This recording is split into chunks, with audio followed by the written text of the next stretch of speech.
I just actually found this, I guess, encouraging little write-up on Facebook. So yes, God can use social media.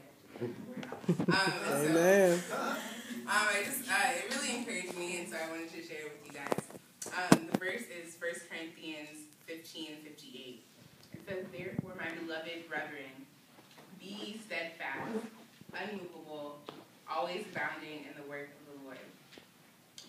So when I heard these three adjectives quoted from the scripture, steadfast, unmovable, and always abounding, I would think to myself, how redundant. To be steadfast was no different than being unmovable, and being unmovable implied that you always abounded in the work of the Lord. But then I got a revelation from God.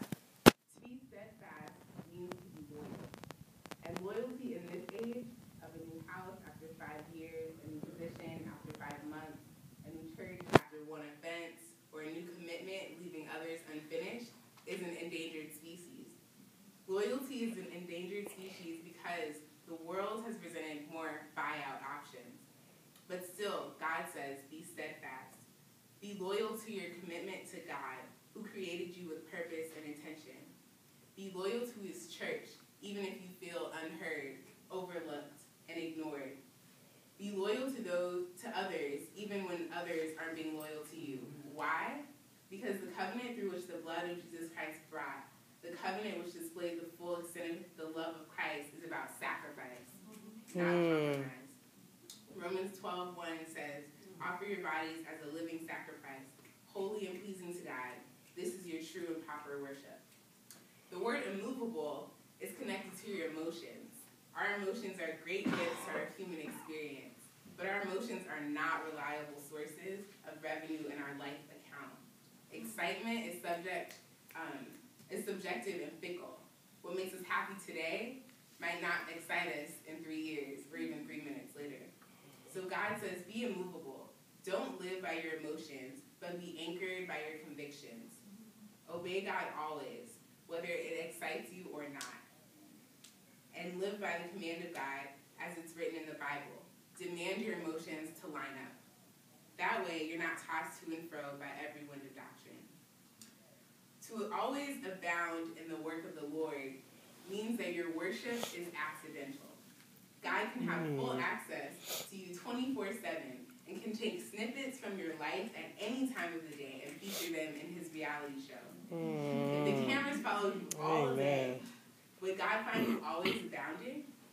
His expectation is that he will come back to the garden of faith and find the farmers working, not sleeping or thinking, but working and consumed by the kingdom to-do list. So much so that distraction has to wait in line for hours on end until it finally realizes we have no plans of clocking out. Today, I encourage you and myself to be steadfast or loyal, immovable, not governed by our emotions, and always abounding in the work of the Lord, or a 24/7 worship house. Not so you can get a prize at the end of the day, but rather so that others might witness the prize that Jesus Christ is through your decisions, actions, and reactions. Therefore, my brethren, be ye steadfast, immovable, always abounding in the work of the Lord, for as much as you know that your labor is not in vain in the Lord. And I just want to pray for us really quickly. Sorry, dear Heavenly Father, God, I pray that you let not our prayers, let not our worship or our sacrifice be in vain, God, or stray inspired to you. God, let us not take for granted your presence, your glory, your grace, and your love. Lord, and I confess that we have, and I pray that you forgive us, Lord, and that you let us press on to the mark, the high calling that you have for each of our lives, God, to be vessels for you in such a time as this. God, I pray that that we would be aggressive and intentional about doing your will. God,